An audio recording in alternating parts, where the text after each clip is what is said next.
Hello ladies and gentlemen, welcome to What Do You Say Anime. I am your host Peter. On today's episode, I will be reviewing the recently wrapped up 2022 anime and giving my thoughts and ratings on what was one of, if not the best season of anime of all time. Normally how this works is I have a co-host or two with me, but because Miles had to be selfish and have a healthy newborn baby with his lovely wife, I will be running solo today. Usually we do a handful of shows and discuss, but because it's just me, I will be writing down every show that I finished in a condensed review of each show. Hopefully this format isn't permanent, but I still want to give you my thoughts and share to y'all my ratings on this recently wrapped up season. So without further ado, let's jump into the first show. Get your brooms ready because it's about to sweep everything. We got Bocchi the Rock. Bocchi the Rock was a show that came out of absolutely nowhere, where its manga was in the average range. I think on its Mal score was like somewhere in like the 7.5 range. But what Cloverworks did to visually interpret Bocchi's stress level and anxiety and all of this incredible just nuances that she runs into a comedic effect was some next level stuff, to be honest. I thoroughly enjoyed this anime from start to finish. The cast of characters really drove home what the narrative was trying to get with this Bocchi trying to break out of her social anxiety and really be the extrovert that she wants to be, and the cast supporting her along the way along with their hijinks. I really enjoyed the music in this, the OP done by the band, which, by the way, their entire names were based off Asian Kung Fu Generation, which I thought was a fantastic touch to this homage to Japanese like J-rock or J-pop rock, and incorporate that into the story. You saw these little Easter eggs throughout the story of Bocchi that really, if you saw them, to me, it adds another level to the story. And I really enjoyed that aspect of it. To me, this is also one of the funniest, if not the funniest animes all year. I gut laughed at a couple of just random scenarios that they put themselves into, whether it was episode 3 where Bocchi is having this existential crisis about being popular online and using Instagram, and she even calls herself this attention whore, like my post type of thing, and she's in the form of Godzilla giving thumbs ups, to their interactions just outside of their band as well, where Bocchi and her circle seemed a little bit more comfortable. But when they went to, say, their first performance where she had to play in a mango box, or when they go to like after dinner and she's having social anxiety on what to order, I thought how they handled that in the manner that they did was just honestly some next level stuff. I just loved Bocchi the Rock. The background art, music, cast, and characters were just everything above what I was expecting. When you see a cute girls doing cute things show, I think some people have some pre-notions of going into it of what they're expecting, and I was in that boat as well. I thought that this was going to be K-On!, thought this was going to be Bang Dream, something along those lines, where we are getting something very basic of girls wanting to start band and then do band things. But I mean, credit where credit's due, Cloverworks took this to another level, and that's what good animation studios do. You see that with something like Ufotable, with Demon Slayer, where if you look at the Demon Slayer manga, its art is good, but it's not like breathtaking. And then what Ufotable does in making Demon Slayer the flashy, polished battle shonen that it is next level. And that's what Cloverworks did with this, and honestly Cloverworks has just been killing it all year. You'll see that with Spy Family. We saw that at parts even with My Dress Up Darling, that they are becoming this new, they've always been a good studio, but now they're taking properties like this and really showing what the artsman can do in this field. And to me, that's something that can't go unrecognized, because that's just how good, I mean, that's what separates like the Perrots. Well, actually Perrot killed it this season with Bleach, but that's what separates the Doga Kobos from the Ufotables to the Kyoto Annies and stuff like that. Just the level of craftsmanship in animation that Cloverworks had on this entire thing was just so well done. It's I think if you're on social media if you're on Discord or something like that, you saw Bocchi just blow up in popularity with the various anti-tubers or just celebrities in general within this sphere, just talking about how this show came out of nowhere and just took the world by storm, which was crazy because we got shows like Mob, Chainsaw Man, Bleach, Spy Family, and to me maybe the second most talked about show this season was Bocchi the Rock. So want to give credit where credit's due. I love this show from start to finish. I was thoroughly entertained. I thought the music was great, the animation was great, the cast was incredible. We have enough content for a second season, so I'm really hoping it gets greenlit so they could really get in on the Bocchi train now, and I don't want the hype to die down type of thing. We saw that on the Oricon manga sales that Bocchi the Rock sold somewhere in the 200,000 range, which is a very good number for a style of show like this, because this type of show doesn't really sell particularly well in manga. So seeing 200,000 sales in a month is wonderful. So cash in now. Please, Cloverworks, give me second season of Bocchi the Rock. I'm giving this show a 10. I thought it was one of the best shows this entire year. I'm hoping maybe down the road we can do it for like Manga Club, where we can go in depth for an hour and talk about the different things that we liked about Bocchi. But because I'm doing this in condensed, maybe like 5 minutes ish per show, I want to give Bocchi not only my 10, it is my anime of the season, which is crazy because I have Mob tattooed on my arm and Mob aired this season. It was just an enjoyable ride. I loved it. 10 out of 10 for Bocchi. Speaking of having people tattooed on my arm, we have Mob Psycho 100 Season 3, which was everything I wanted minus one half of an episode. I wanted to talk about this before, about how Mob structures its storylines throughout its season and this coming of age tale of Mob. So season 1, Mob has this idea of changing himself for somebody else. And then throughout season 2, you see that he is changing himself for himself. And then season 3, where we get the finalized, is accepting who he is and not changing for anybody else. The rejection at the end, where Mob comes to terms with who he kind of is as a person, this driving force of why he was trying to not only get in shape, but try to act cooler. At the end of the day, that wasn't the stuff that Tsubame was like looking for in Mob. She was looking for Mob as a friend, and I think we saw that all come together at the end, where Mob accepted that it was more about the friendship and the relationship with her than the entire, the romantic interest that he had, and came to terms with that and accepted it. And I thought that was just incredible. So with that out of the way, talk about like the really good things with Mob. I loved Dimple this season. I thought it was a huge step up from previous forms, where he was more of a comedic side character to Mob and really show something great with his character, and still having a corruption side to him, but also having the deep heart that he has with Mob. And to me, that's something I didn't see coming for the third season, and I'm really glad that we did, because what Mob does really well is showcasing other people other than Mob as like a driving force for the narrative. Dimple really just stood out this season. Reagan at the end I thought was incredible.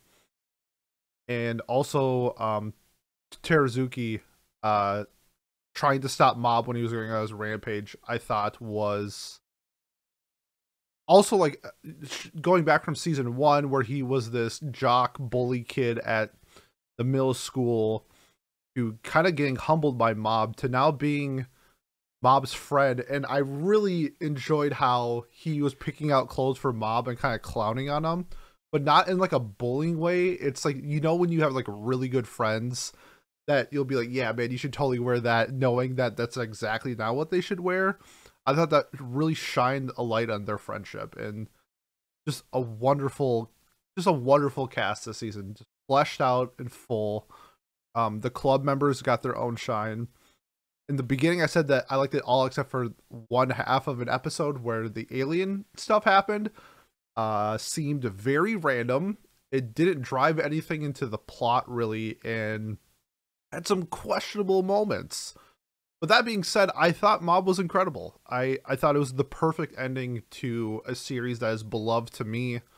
I believe that just Mob is kind of like the staple of this coming of age character, and then using multiple venues of solving issues. It's not just violence. It's not just using his psychic powers to overcome the enemy. A lot of the times it's him thinking through and talking it out, and also using the cast to find out that answer in the story. So to me, Mob was perfect. I loved it. Minus one half of an episode. It's still getting a 10. I put it just under Bocchi in terms of like my ranking for the season, but it was an enjoyable ride. I love Mob Psycho. It's one of the best series ever made. There's a reason why I have Mob tattooed on my arm. It was just everything I wanted and more. So a 10 out of 10 for Mob. Now for the most popular show this season, by a long shot. I'm really looking forward to talking about this. Chainsaw Man. We got Denji and the gang adapting about half of part 1 of the manga. I had some questions going into season 1 just because I have read Chainsaw Man twice just to confirm my feelings with this series, because it is so widely beloved. It is so widely discussed. And to me, Chainsaw Man is an average series, but that being said, I really enjoy part 1 of the story, and this is what we got adapted. I thought Mappa did a very good job at animating and adapting some of the pacing issues that I had with this. The Himino and Aki stuff I felt was way more drawn out and way more polished compared to the manga. A big issue with my problems with the manga is the lack of dialogue, that I can't really connect with characters because the manga panels are so short, where I'm not getting in depth with what I'm looking for, where in the anime they need time to fill out the episode, which is inserted with dialogue, and I thought they did a great job at doing that in the anime. So props to like Mappa establishing the connections better than I thought than with the manga. Not a whole lot of negatives to say about Chainsaw Man. There were 2 instances of layering animation that I found jarring.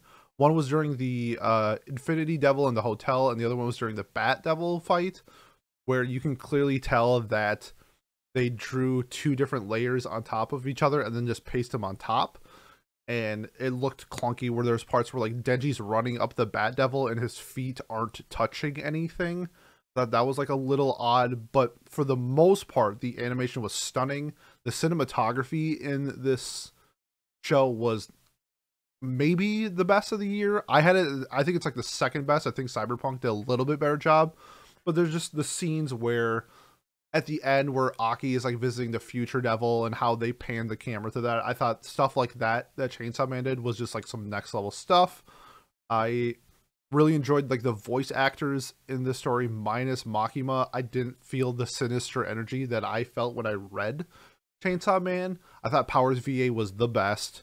Denji's English VA is so good that yes, the little goblin voice that he has. I'd be really interested in rewatching season 1 and getting my interpretation of Denji through the English dub compared to the Japanese one, but that was also perfectly fine. No issues there with his voice actor. Really cool that we saw Chainsaw Man have 12 EDs. My personal favorite was number 3. I thought that just was the chaoticness and metal and gore that Chainsaw Man brings. I think that's why I thoroughly enjoyed number 3 the most. But even stuff like visually, the Power one was really well done.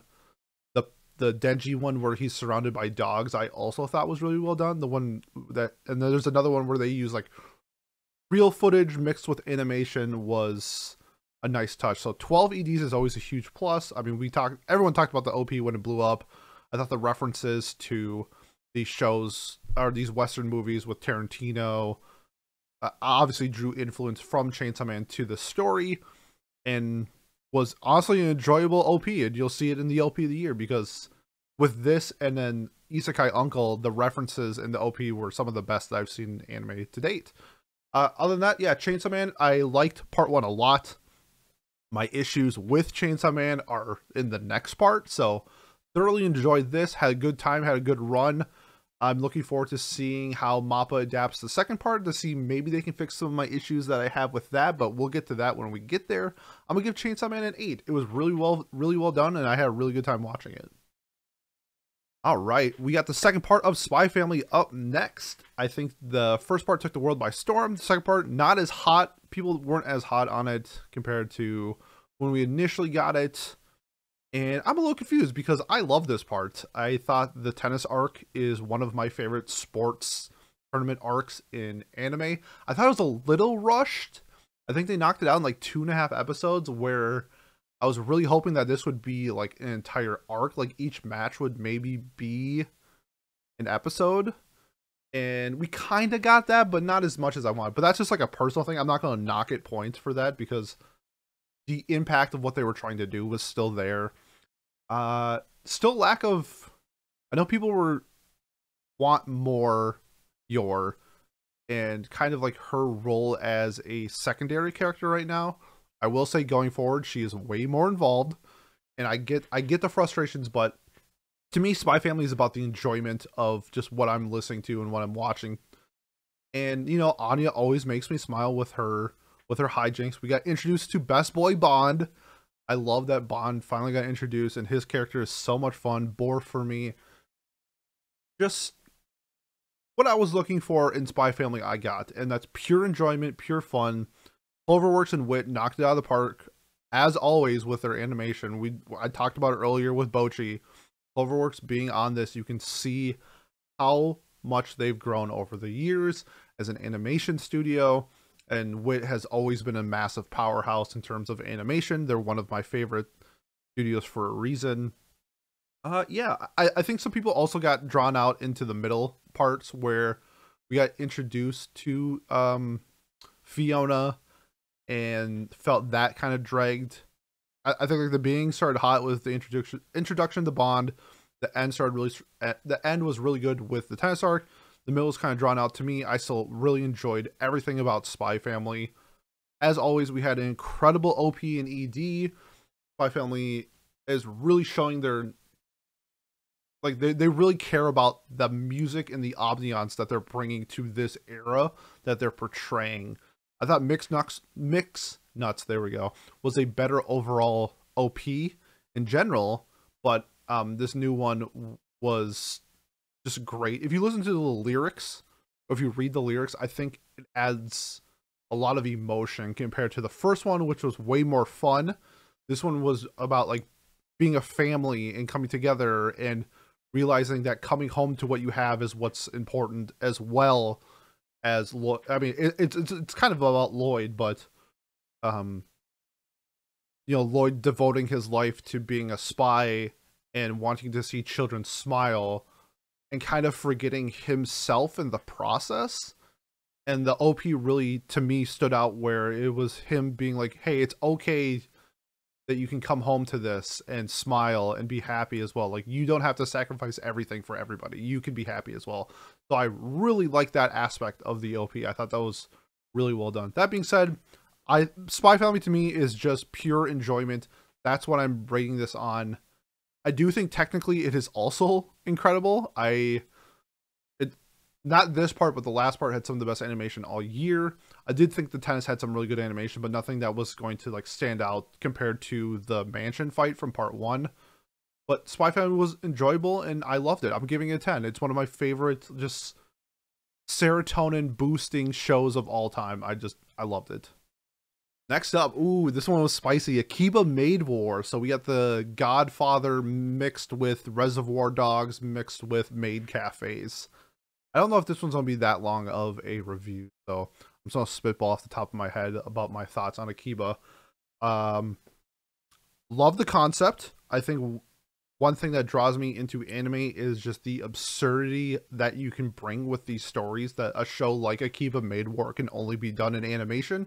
And it's why I strive so much for shows like this to get eyes on it, because if you're sick of watching the same thing, Akiba is something that hasn't really been done in anime I'm trying to think, because we have had like crime dramas and mobster and Yakuza style shows, but to the effect that they bring gang warfare as a comedic thing, I don't think has been done. So I want to give props to Akiba for that. Really love the cast. Best girl Ronko, obviously. I think a lot of people fell off when she got killed in episode 11, when I was also in the same boat. So kind of the reason why is that if it's stylized after Western mobster films, when somebody gets whacked, it's usually a higher impact, bigger drama, bigger setup type of thing. And I felt that the rushness and the kind of out of left field Ronko death was not handled the best. And to me, I do think that's a knock on the story, because I think most people considered her one or two as rankings of best characters in the show. And to me, yeah, I knocked it a point, but that's really only the negative I have about that. I loved the outlandish, just over the top combat that they had in the show. I liked the comedic moments that they always use, like oinky doink, and these, every cafe has like they're pigs, they're like a pig cafe, so they use pig puns. The cafe used, or the cow cafe would use cow puns, and then so on and so forth. I thought they made that a really simple way of me just enjoying and smiling throughout the entire story.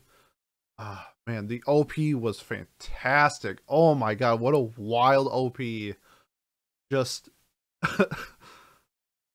the Moe Coons inside of the OP while they are just shooting people is great. One of, trying to think of how I would rate this, but just an overall fantastic show. I liked it from beginning to end with only one real knock on the story. The action was there, the fun was there, the characters were there. I loved everything about it. The manager was pretty fun as well. I liked her little not wanting to be there, but also at the same time being there for her staff was really fun. So I'm gonna give the show an 8. Had a really good time watching the show.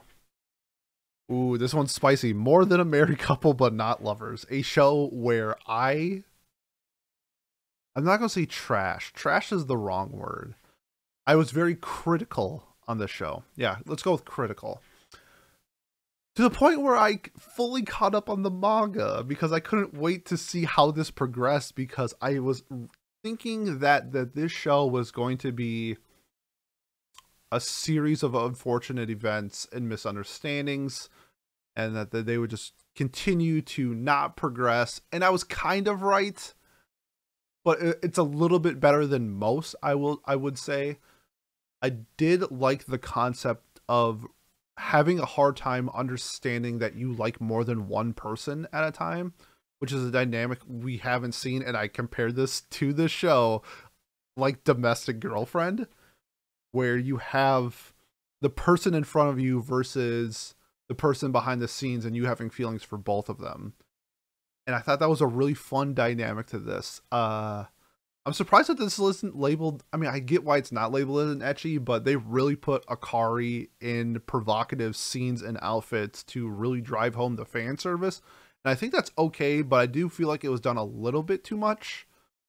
I got the point that Akari has huge tits and that he wears more than revealing clothing than I would say than the average person. That aside, I'm glad that we got some development, mostly with Akari, some with Jiro. I think that this show has a decent chance at getting a second season. I think it's pretty popular. If you're a fan of the show, I would suggest reading the manga. It has a pretty interesting twist that I didn't see coming, that it does, I would say, okay compared to most other rom-coms like this.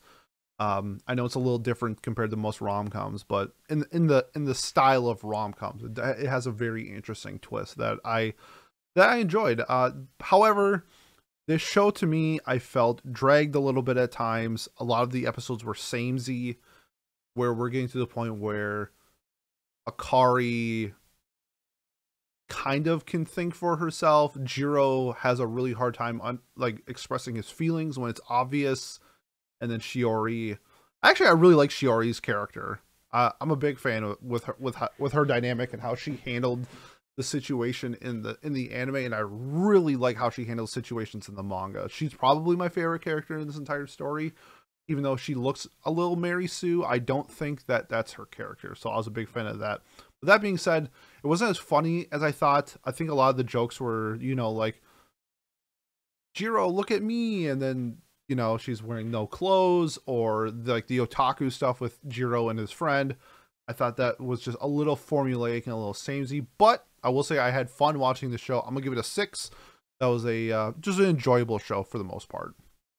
Next up, oh, this show surprised the shit out of me. Reincarnated as a sword. I thought that this was going to be basic, and for the most part, I don't think it was. I really enjoyed Fran as a main character, as the driving force of the narrative of the story, along with Shisho, the master, who is reincarnated as a sword, but also has like the properties of like an Esper slash ghost. Maybe he kind of has like ghost hands, what, like the elfin lead stuff.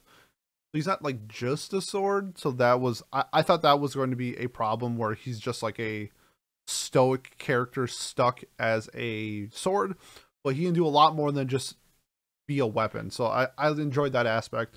One thing that shocked the living hell out of me about this movie, or about the show, was how good the soundtrack was. I expected this show to be very generic, formulaic, isekai fantasy music, and it was like, I'm not going to say Lord of the Rings, so don't get me wrong, but that style Lord of the Rings does, were more orchestra heavy, it seemed like there's a lot more brass in the soundtrack, where I felt that like it added to, especially the fight scenes in it, especially I think it's in episode 1 or 2 where Fran first fights. There is just a song that's playing during the fight where I'm just like, this is gonna be hyped as shit. Like, what is happening here?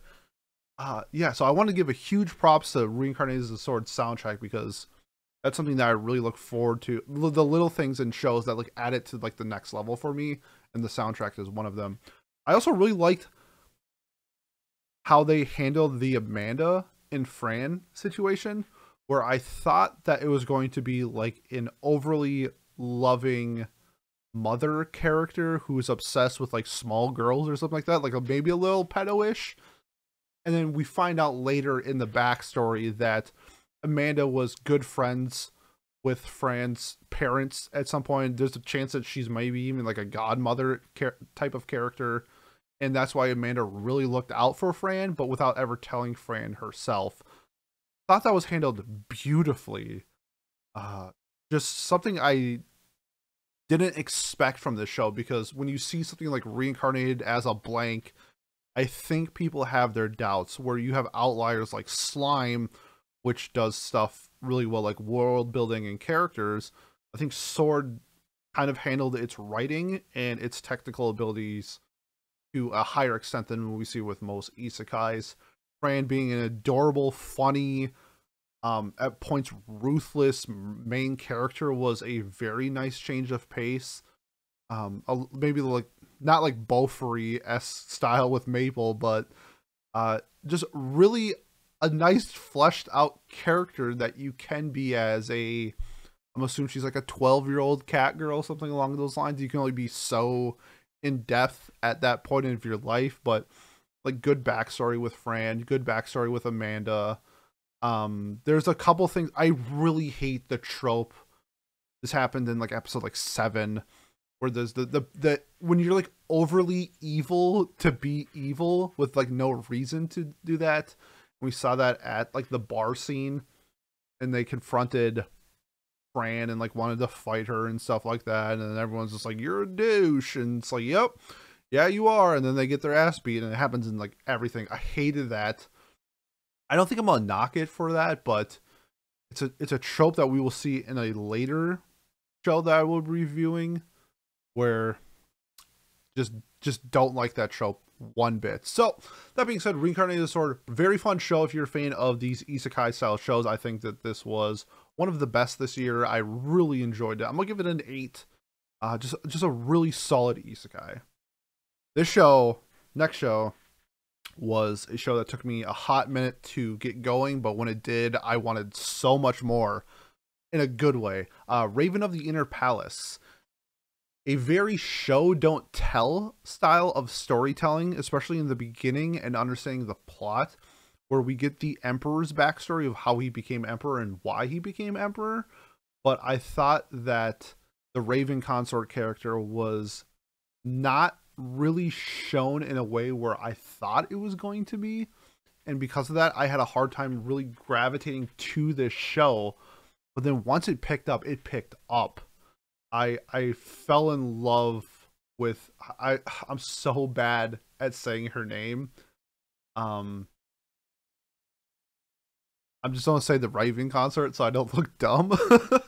But the Raven consort character to me in the beginning wasn't fleshed out enough to really like care, I would say, in a way. But as it developed, as we kind of get an idea of like what these other consorts do for the Emperor and in their palace, along with what she does, really made for like an interesting like mystery slash drama. It kind of reminds me of PK Monogatari from earlier this year, where we're set in like a emperor castle style settings, while the main character at some points is the observer and at some point is the focal point of the story. And I really like that. It was fun seeing her kind of go around and figure out some of these issues that are happening in the palace, while kind of having a developing a relationship with the Emperor, where that goes. Hopefully romantically, because I love that pairing. But even her as a character was having a hard time understanding what the ideal, like what a friend is. And she kind of got that as we went along with it because of her growing up, seeing her mother die, kind of being put into this role, maybe not forcefully, but I don't know if this was the path she would have taken if her mother was alive. And just how that snowballed into a better and better story really resonated with me. I think that this show would have been better if we had 24 episodes instead of 12. It reminds me a lot of, this is going to be silly, but hopefully you can catch on my drift. Steins Gate, where the first 9 episodes of Steins Gate is really developing the story and is slow and it's very show don't tell, and it takes you a while to like latch onto the characters, but then once it starts rolling, you are fully invested. That was me with Raven of the Inner Palace. By like episode 8, I was all in. I love this, where it's a show where the beginning I think could have been handled a little bit better, but overall it became a story that I loved. And I do wish more people like I can see why people would maybe drop it or put it on hold type of thing because of those earlier episodes, but man, the investment to this show was so well worth it. I'm gonna give this show an 8. I really enjoyed it. I hope that we get more down the road. I wish it wasn't a novel. If this was a manga, I would probably read it. Maybe the light novels will get adapted into a manga someday, but for those who don't know, I can't read, so I don't want to I don't want to read the light novel. But it was a really fun show, and I hope it gets a second season. 8 out of 10 for Raven of the Inner Palace. Next up, love the show. Do It Yourself, a show if you are a slice of life snob like myself. You were really looking forward to this. I was hoping for some form of like laid back camp, but instead of going camping, they build stuff, and I kind of got that for the most part. It was really enjoyable. I thought that some of the stuff that happened in the show dragged a little bit, where I don't know if this show actually needed 12 episodes. I think you probably could have done this entire show in maybe 8 or maybe a movie. But that being said, I love the cast. I love Jobco so much. Oh my god, I love Jobco. Her broken English and good job stuff always made me smile. And then when we got the backstory later on of why she always says good job, I thought was a nice little touch that you probably didn't have to include if you didn't want to. It really gave me like some more backstory with her character. We got, actually, to be honest, we got backstory on like every character except for the quiet girl, the Takaumi, the one who like built the sign outside. But I don't think she needed it. I the main girl and Pudding, their relationship I thought was at points dragging a smidge, but I do like the resolution at the end that they finally, Pudding being the tsundere that she is, kind of put her pride aside and decided to be a good friend to Sefru. I love the OP. I thought the visuals were really unique for this style of show. It was a little pastel-y. I really enjoyed that aspect of it. The cat girl was fun too. Like, obviously, I think the cat trope can be dragged out a little bit in different shows where they always end it with meow and have the cat face. But she was an overall fun character. I do wish that the octopus guy got a little bit more love. They really treated that AI bot like a tool. And that was my boy. Shout out to Octopus Boy. I really enjoyed that. Sefru's mom is a low-key alcoholic, and she's battling some problems along the side because her father's gone. But that was never addressed in the show, that was fun. We had a little conversation about that once. But yeah, lack of father figures in the show, except for Ray, the club leader. Her father is running the department store that does the arts and crafts stuff. So do yourself really fun slice of life. It will be nominated for slice of life of the year. I don't think it's going to win, but I had a really good time watching the show. I'm gonna give it an 8. If you haven't checked it out, I would definitely recommend it if you're a slice of life fan. Next up, Taming the Final Boss. This show I had pretty high hopes for, and it started off really well.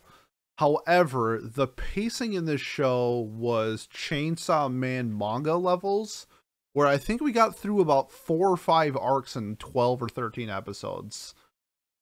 And to me, that's kind of where I wish we had some more development between some of the other cast, other than just Eileen, who is, oh, by the way, Eileen, just a fantastic main character. She was so much fun.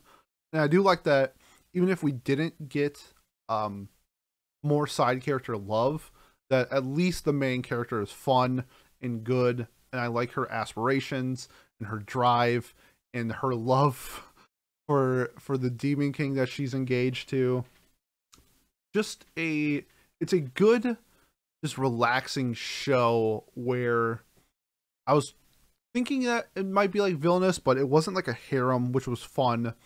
But like the fact that they get like engaged in like episode 2 was like really out of left field. And I think some people are going to be drawn off by that, and some people are going to really enjoy that because you have the levels of 12 episodes of say a rom-com, and they barely like hold hands or something like that. Where in this, it's like they're engaged like immediately, and by the end of it, they're married.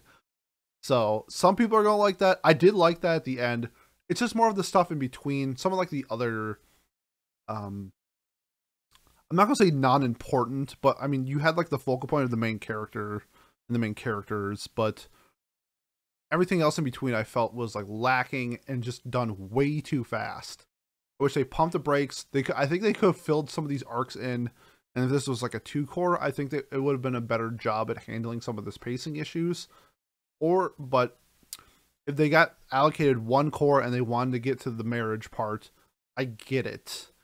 Maybe cut an arc. I'm not necessarily sure that every arc plays a major role in essentially the conclusion to what we got in the anime. So I am going to knock it for that. The pacing issues and just like how we got there.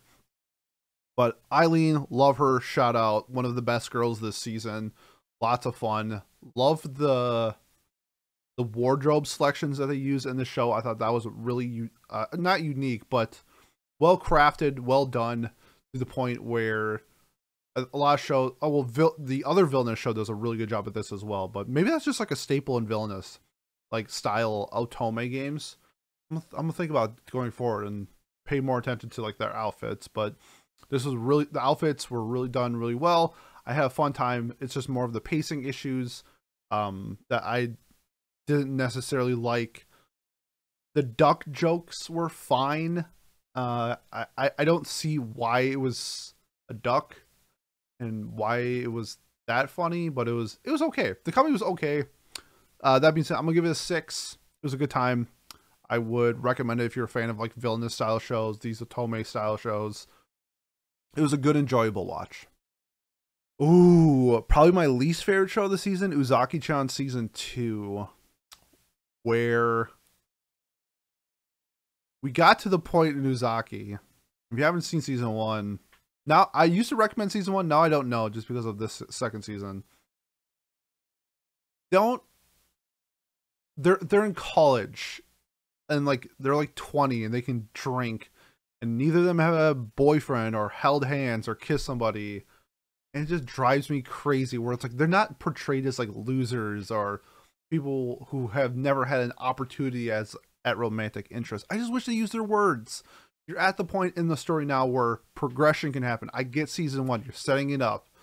That's fine. The comedy was all right. Season 2 was a lot of the same shit, and that's not what I'm looking for when you're progressing the story. The second season, I need the development that I'm looking for, and it was always like the misunderstanding, the accidental, like, oh, they both fell asleep and then it looks like they're cuddling. Like, why not just do that as adults, because that's what you are, and then just do that going forward? And they didn't do that, and it drives me crazy in some of these shows where it's drawn out for more content. If you read Blue Box in Shonen Jump, it's the same thing where as soon as you think something, a little bit of development's gonna happen, roadblock. Get through the roadblock, you think a little bit of progression is gonna happen between these two, roadblock. It's like, come on, get to the point already. And I think you could still develop them with the comedy as a couple, and that's what I wanted. Pros with Uzaki. The mom was introduced in season 1 and is way more prevalent in season 2. Uzaki mom, big plus. I thought Uzaki's sister was fun as well. She was kind of like a voice of reason for Uzaki at points and couldn't understand why her 19/20-year-old sister can't admit feelings for somebody. I thought that she was kind of fun in that aspect. The dad stuff, I did like parts of it. I did like the overbearing, like, don't take my daughter thing. When he found out it was actually the main character who was like beating up with his daughter. Like that aspect of it. However, there's also some points where I thought it was just like way too much in my face. I don't need this right now. And to be honest with you, Uzaki-Chan Season 2 was just a mediocre comedy. The romance wasn't there like I wanted it to be. And really the highlight of the season was I liked Uzaki's mom, which is bad to say because it's not about her. It's about the other Uzaki. So I'm going to give the show a 5. I thought it was okay. I wouldn't.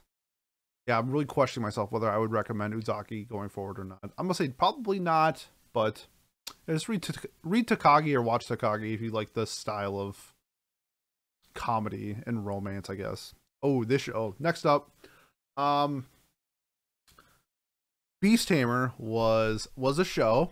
It existed and it did things.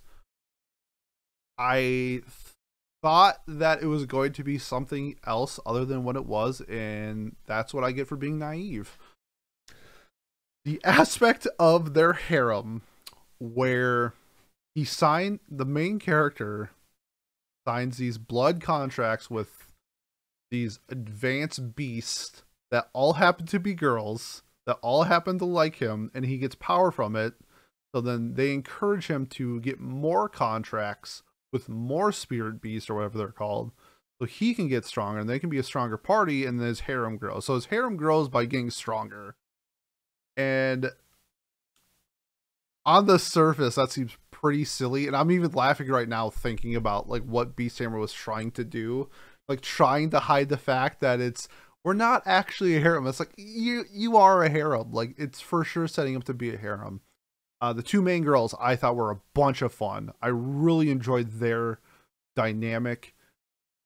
In the cast, it was more along the lines of like the later stuff where nothing happened between the group other than them fighting and then getting more spirit beasts.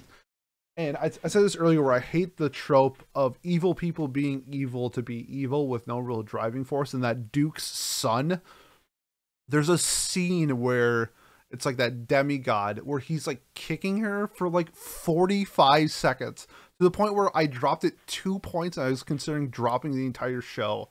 It's just him kicking a little girl for like almost a minute. I'm like, we get it. He's really evil, like really evil, and he should probably die. But it just crazy stuff like that, where it's just like, this show does so many things poorly like that. Establishing the harem was really bad. I did not like it at all. The fights were pretty boring as well, where they are very strong and they punch people very hard and they always win. There's never an ounce of doubt. I mean, let's be real, it's anime, but I thought them establishing a threat was just so out of left field at the end, where he's like corrupted and he becomes like this giant whatever dude, and then he's destroying the city, and how will we stop him?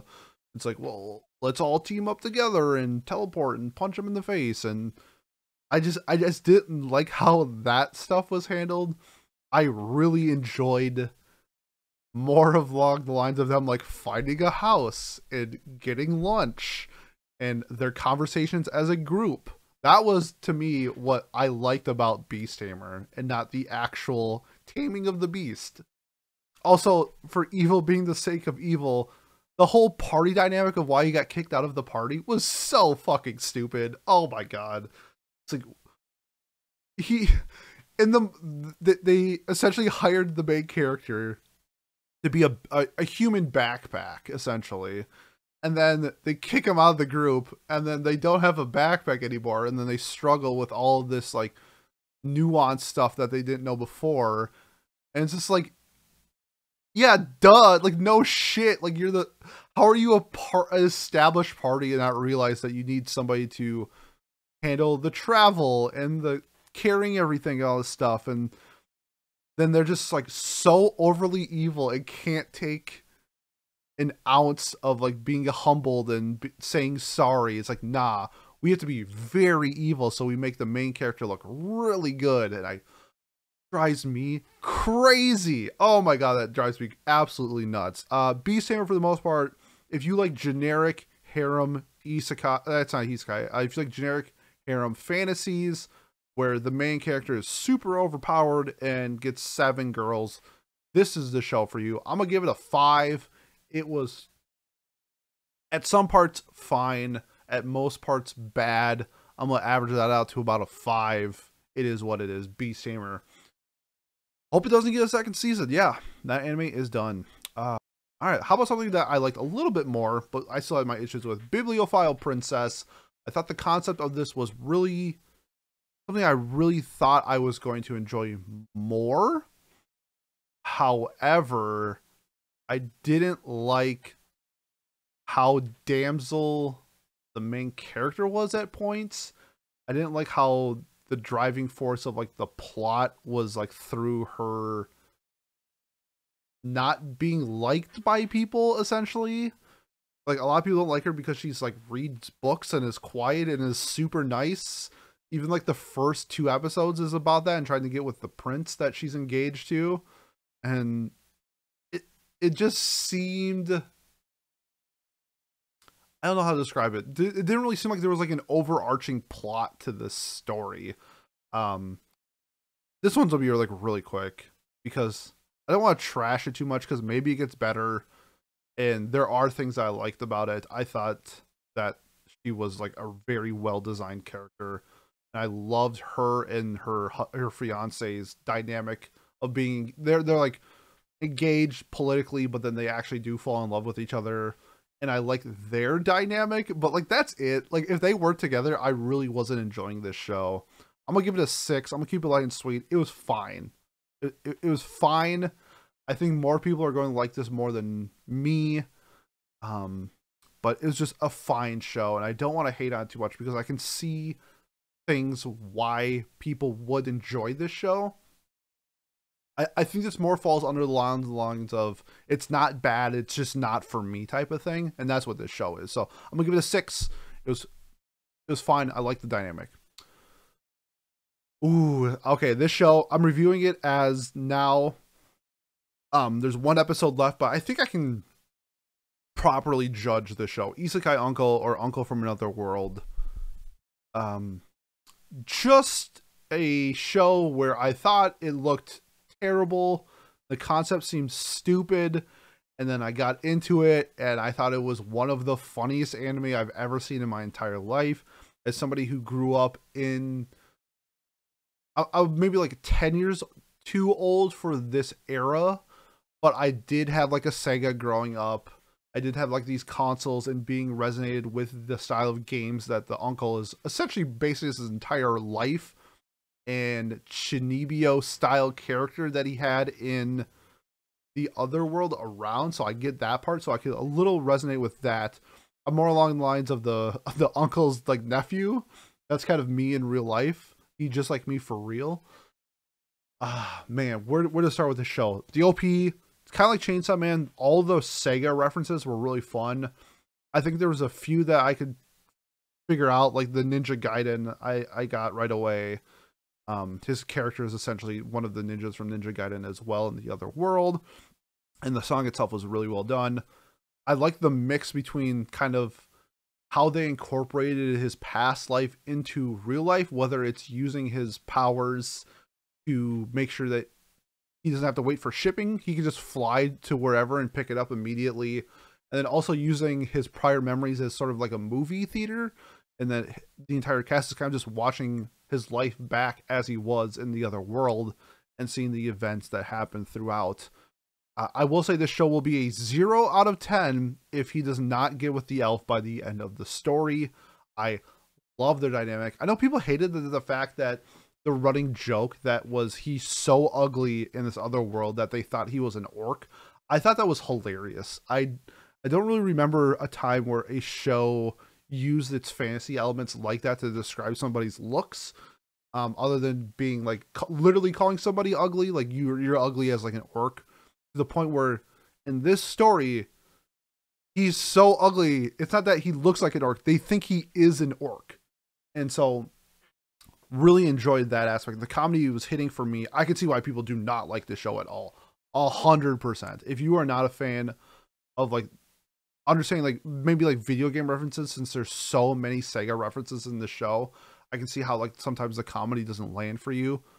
But to me, that I like this video game style of fantasy comedy where he is overpowered to an extent in the other world, but he kind of just doesn't use it to an advantage like other people would, because like if he wanted to, he could have like a harem or like an elf wife and money and riches in this other world, and he doesn't do that. And I thought that was a really fun twist on the show itself. So really enjoyed Isekai Uncle a lot. We have one more episode. It ran into so many production delays. Because this aired not even last season, 2 seasons ago, ran into a production delay, re-aired this season, and now we are currently in like a COVID break, if I'm not mistaken, right now, where it's delayed a week. So I'll be finishing up the last episode of Isekai Uncle sometime in the near future, but we will see. I don't know when we will be getting it, but I really enjoyed Isekai Uncle through all but one episode. I have to set a 9. I love it. This where Bibliophile Princess was not for me, this is for me. This hits for me. It's not gonna hit for everybody, but this is my style of comedy. This is my style of storytelling with the video game references and the fantasy and the characters themselves, and I really enjoyed the animation. There's a lot to say about Isekai Uncle, but I'm gonna give it a 9. Yeah, I really enjoyed it. And now to our last show. All right, we got G-Witch. Just coming off the coattails of watching the final episode today, and holy shit, what a cliffhanger of a conclusion of the first part of which for Mercury. This show has been such a treat. I think they did a really great job of introducing the characters in like this school setting and really developing the world where it's this geopolitical drama where there's a bunch of shit going on. There's people backstabbing people that are backstabbing the people that are backstabbing the people, and just what like being a witch actually means in this society that Soleta's in, and how she's kind of been an outcast, and Miorin kind of being the one pillar of her stability while she's in school, and just what's been taking place. How they set it up in the beginning was great, but I mean, let's talk about the ending since it just wrapped up. That was probably the best ending to a season, maybe this year. That was, they set so many things up for part 2 with Nika siding with Jaruk, is that his name, is something like that, the really pretty blonde guy, and they're siding with the humans. But there's also like the war between, I shouldn't say the war, but like the conflict between the Spacians now, the Earthians, and the Mercuryans, and there's just so many moving pieces. We saw Suletta maybe get brainwashed by her mom. I think that that's kind of where we're going, where she's able to snap out of it so fast and kind of be this tool of destruction that her mom has designed her to be. Whether Suletta is a clone or not is also into question. I'm pretty sure she is, but I don't think it's like confirmed like that's the case. So I'm really intrigued to see how they do all these different setups for Witch of Mercury for the second part, because I think if they can execute this well, then this is going to be like an absolute classic. I am absolutely hooked on what we got from Witch from Mercury. Other things that are great about it, the fights were fantastic. As not the biggest mecha guy, I found that the fights were pretty impactful and visually stunning, and at some points pretty fun. So I was a big fan of that. Along with the music and the sound design to this is just, oh my god, it's so good. The OP is really good. My only problem with the OP is I love it, but it sounds very familiar to the Beastars Season 2 OP, which is done by the same artist. It kind of has that same vibe and the same like cadence to it. So to me, if you never watch Beastars, you probably think that this OP is fantastic, and I still do, but it's like, it doesn't seem as original as I thought it was going to be, which is why it's not like higher up my list. However, I still listen to it probably like once a week. I do think it's one of, if I did maybe like a top 10 best OPs of the year, it would probably be in that list, but it's not going to make like the final cut. The music in general, just so good. Really made me feel like this was some space opera epic that I was watching, and it really delivered on that, along with just the sound design. I think Sunrise does a great job with sound in general, especially with mechs. We saw it with like Code Geass and their other Gundam properties that they've done before. But overall for Gundam, enjoyable treat. I think this is setting up to be something fantastic if they can execute what they said in part 1. I'm going to give it a 9, with like the very high possibility that if they can do what they want to do in the second part, like easily a 10. Like that's how good Witch from Mercury was. So that concludes our seasonal review. Thank you so much for watching. If you have made this far and you want to support the podcast, best way to do so is like, comment, subscribe, or leave a review on whatever platform you are watching and or listening to us on. This week, for Watch Club, we will be watching the first season of Haruhi Suzumiya. So if you like our Watch Club, look forward to that. Otherwise, we are getting into Anime of the Year season. We will have the nominations coming up. I will be live streaming it on YouTube on a date to be at a later date. Right now I think we're shooting for January 21st. That's when I will be doing all the nominations, but that's pending. If you want to know the exact date, I will post it on Twitter. Otherwise, follow the YouTube and you'll get a notification. So I just want to say thank you so much for watching and or listening to us, and we will see you next time.